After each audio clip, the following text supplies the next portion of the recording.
All right, hello Ace family. Today we're going to talk about hydrants, and this is a section where you're going to learn so much. You're going to be super helpful to the customer and give them little pointers on what they need to do to fix what they have. If they've got a leak, if they had a freeze, show them how to fix it correctly and properly and get them the right product. So the first thing I wanted to start off with was showing you how a hydrant works, how a frost-free hydrant works. So you have your valve right here with the handle on off. I'm sure everyone's seen these on their house, hook a garden hose up to. But how this works is you can have water basically in the winter, so you don't have to worry about it. So your valve mechanism and stuff is right here, but there's a rod that goes through the center of this, and it actually seals back here. If you look in the end, you can see a screw with a gasket into it, and that is how the water seals. So when you shut off the water to your house, or to your valve, it is going to shut off the water here. So all the extra water that's in here will run out, and all of this may freeze right here, but your house is going to keep it warm so it doesn't freeze right here. And right here's where you're going to have water. There's going to be no water right here. This is going to be completely empty, because when you turn this valve, it seals right on the end, so all the water runs out. So the proper way to install these is to have the right fitting, and you want to install these at an angle.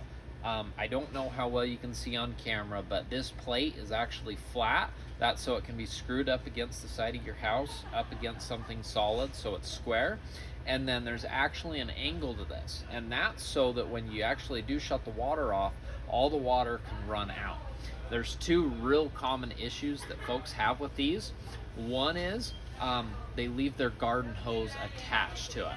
And if it freezes and your garden hose is attached, that means none of the water could run out, so there's still water in here, and you're gonna get, how it looks is a hairline crack, because water's way stronger than any metal is. You're gonna see a crack and it like splits. It's like someone kind of pushed it out, and it's almost like putty, and it's very obvious when something freezes. So that's what to look for. That's what a lot of folks, especially in the spring, are going to be coming to us looking to repair. So they either left their hose hooked up to it, which you do not want to do if it freezes, because even if the water is off, there's still going to be water in here. The other thing that happens is improper installation. If you have this flat or even slightly at an angle in, the water can't drain. So if you're at an angle like this, this is going to be full of water. Even though it's going to be off here, the water's going to pool here. It will freeze and break too. So two very important things. So you always want to install this at an angle. You want to make sure you don't leave your hoses hooked up to it, and they should last for a long time. The gaskets do dry out. There are rebuild kits for these. There are replacement gaskets that we have that we can get, but generally it is kind of a pain. I mean, you got to get wrenches, you got to take everything apart, and it is easier to take everything apart. Sometimes folks have these in a brick wall and you can't exactly take out the brick, so it's a lot better to fix them. But most folks are looking to replace these when they come in and ask us for their help with it. So that's the proper installation, going at a slight angle and making sure this is connected. We have a few different kinds of these. So with the green handle, this brand is Arrowhead, and it's kind of our base model. It's kind of the good entry level. We've had good luck with these.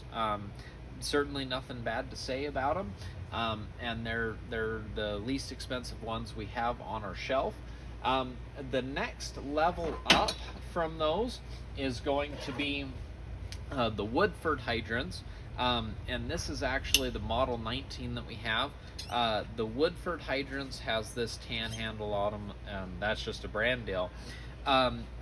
this is their, so within each company they've got several different lines, but what we like to carry is the Arrowhead, just as our base model. It's the cheapest.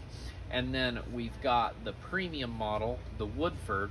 This is the 19. So it actually has a way of, if it does get close to freezing, somehow there's a mechanism inside of here that if it freezes, it will expand and let out the stress before it breaks the pipe. So these ones can't really, I'm sure they could freeze, but they're supposed to be very freeze resistant. If you accidentally left a hose up, hooked up to it or something, it's supposed to help. I'm not saying that's foolproof, but these are definitely the next step up, and if it happens to someone that's replacing them every year, might be worth it to try this and see if that gets them any help. So that's kind of the best. We've got two more over here up top that are just kind of in the middle, and this is just a different style, and this has a different knob on it. And what's special about this is this might be a good recommendation for an older man or woman that might have arthritis or something, hard to grip stuff. This is a one turn, that's all the way on, all the way off, and I didn't use my hand here. It's very easy to turn, as opposed to the other ones where you do have to turn it, 2 or 3 times before it's open, 2 or 3 times before it's closed. This is a more compact handle where it's just on, off, and I'm not, it's probably half a turn right there. So just an idea. Has a little bit of a bigger handle too. That could be nice for some customers. The other one we have over here is a special frost-free hydrant that same features, but it's got a PEX shark bite fitting on the end. So if someone's doing new plumbing, they can shove this in, know they're protected, and be good to go if you don't want to mess with an adapter fitting. Generally with plumbing, fewer fittings are better, and that one right there would save the customer a fitting, so you have less cost, and there's one less place for the possibility of leaking. So now that we've covered the different types of hydrants, I just wanted to go over some common fittings real fast. So usually your pipe coming in, that's going to be permanently mounted for your water supply, and all of these hydrants will screw right into that water supply to act as your valve. The Arrowhead, the model we like to carry, is it's a dual thread on the bottom, and the outside is a 3/4 inch pipe thread, but the inside is a 1/2 inch pipe thread. And that is awesome for the customer because, one, if they don't know what size they have, it's going to be one of those. So they can take that and be covered. Number 2 is we have to carry less inventory. We don't have to have a separate size. And then it covers us. So the only thing that we have to do from time to time is just get a brass nipple from our brass fittings rack. And sometimes they have a female end on their water supply and it's a 1/2 inch. So if that's the case, we have to go just get a nipple so that we can go into here with a 1/2 inch and screw it on right there. So that's super nice for the customer coming in here. And the back of the Model 19 hydrants with the Woodford, they're a 1/2 inch. So worst case scenario, we have to do a 3/4 inch bushing on them to get them to a bigger size, but it's not gonna flow a whole lot. So one more thing I want to make sure you're aware of is every one of these is depending on what the customer has at their house. And what I'm talking about is the length right here. So this length is 8 inches. And then we've got the next size up. They go up in 10-inch increments. And then we go up. This is a 10-inch. So we've got 8-inch, and then 2 inches above that. That's 10. And then we go up to the 12. So I wish our warehouse carried a 14-inch. Our warehouse doesn't at this time. Hopefully they'll add it soon. But there are some customers that come up with a 14-inch wall hydrant that they need. So if that's the case, it would be 2 inches longer. We can see if we could order the right one, have it shipped from a different warehouse.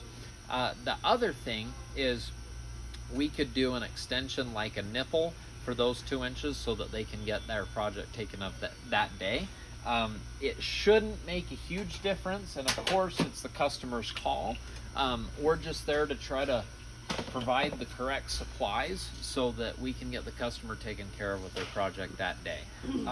A lot of times that 2 inches won't matter a whole lot to them, so they'll say, yeah, great, we'll do an extension nipple and then I can get this taken care of and get on with the rest of the projects they have to do. So nipple's not a bad thing to recommend if they do come up with that longer 14-inch size, which unfortunately is not in our warehouse yet, but we'll cross our fingers.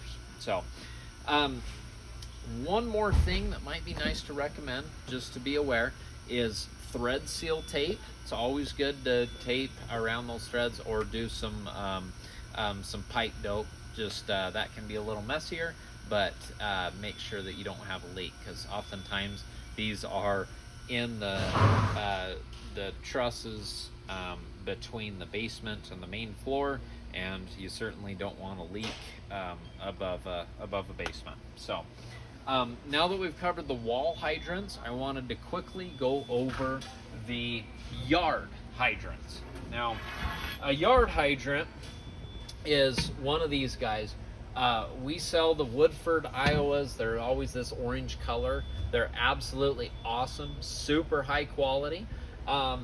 We used to carry a less expensive brand, and right now this one's just under $200, and we do have a brand that we can order that's somewhere around the $100 mark. We don't carry that anymore, and the reason is because of the quality of this Woodford, this Iowa. It's absolutely fantastic, and for our area, we're very ag heavy and people want to fix stuff right usually. What it takes to replace these is this one in particular, I believe, is a 5-foot berry, and what that means is you're actually, I think it's a 4-foot berry. So what that means is the bottom of this thing to where it sticks out of the ground is going to be 4 foot. So this is actually about 7 foot tall, but it's going to be 4 foot in the ground, and that's for frost lines, so that you don't freeze your water underneath. But if you just think about, if you do have an issue, a gasket not sealing right, an issue with the handle, you have to dig, usually by shovel, down 4 feet into the ground. You've got to dig a hole big enough for yourself to fit into so you can see the problem, and twist this out, and it's dirty, it's messy, it's muddy, and pull it out and usually replace a new one. And that can be very very difficult, very arduous. And so because of the quality of these, because they've been time tested in our area, a lot of folks are okay with spending that extra money to make sure that they have quality, because that's a lot of work to do if you do have an issue by going with a cheaper part. Now, we can order those. There's nothing wrong with ordering those. We're happy to. We just want to make sure that we get the best products for the customer for their use, and this is one of them where we do carry this and we can order the rest, but this one is the best. So what it takes is, when someone's buying one of these, they'll be digging down. This is a 4-foot berry. We have 5 foot and we have 6 foot too, and they're going to be 8 foot and 9 foot taller themselves, but the bottom of them is all the same, and that's where it matters. So if we go to the bottom of this, there's going to be 3/4 inch threads on the bottom, and then on the side is a valve to let the water out. So these work very similar to the wall hydrants that we just went over, where this valve there's a plunger and a stem that runs all the way through the length of this, and when you pull the handle, it pulls that whole stem up, and it actually seals on the bottom here. So that's the gasket that you're sealing. So once you open this, it fills with water. That's why it always takes a second for the water to actually come out, because it has to fill this whole tube. And then when you shut it off, it shuts out down here, and then this hole lets all the water run out into the ground, so it can drain below the ground where it's not going to freeze, and get it out of the pipe so that you don't burst your pipe. So what I like to do, what I love to recommend to folks, is this is a nice heavy tool, a valve, and so what I love to do is recommend a 3/4 street elbow that will thread into the bottom of it, because usually the water line's coming in at an angle to go into this, so you can do your street elbow in here and attach to your water line. I've had a few folks that have multiple of these, and they'll have a T right here to keep going with the other water line, but it just depends on the situation. You can use plastic, but I like to recommend the brass, just because there is some weight on it, especially as you're filling it, and to be a few more dollars might be worth not cracking. And then some folks will take a 1/8 inch street elbow and go in the side right here, just to help guide the water down, so that you don't have to do that, but the pipe is there, or sometimes they might want to drain it away. So just so you know everything. We do have some customers ask if they can just purchase the pipe with it, or just the head. The answer is no to that. It's kind of a complete unit. We do have some gasket rebuild kits for them, so that you can replace gaskets and packing in it, and they're right next to it. There we go. Yard hydrant repair kit. There's a few repair parts, especially concerning the stem right here, but they're not popular. Usually it's best to go ahead and replace the whole thing, but they usually only gets replaced, especially this model. Maybe they're upgrading, they had a cheaper one and they're going to do better, or someone backed over this one, or someone left the garden hose attached. You don't want to do this to this either, because then it'll freeze the whole thing and you'll be replacing it as well. So that's pretty much everything I can think of as far as helping customers. This cap comes off, and you can see the spot to go ahead and hook up the garden hose to, so it's usable. These are great units for folks, and I just wanted to make sure you had an idea of how to hook those up. I want to jump back to the wall hydrants just real quick, because I forgot to go over one thing. So if a customer's been in, they go, oh my gosh, I've replaced this thing for the last 2 years, I swear I haven't left the garden hose hooked up to it, you might recommend a little bit of plumber's tape. And plumber's tape's that metal strapping with the holes in it. And what you can do is you can make sure you can go in with a pipe and make like a U on it, because if it's doing this every year, either their foundation's getting too cold and their whole line's freezing anyway, or it's not draining the water out. So you can make a U with some screws and just make sure it's on that tilt for them. Make sure that the water can go ahead and run out. That could probably be helpful to someone and help them out too. So that's pretty much sums everything up. And as always, ask if you have any questions.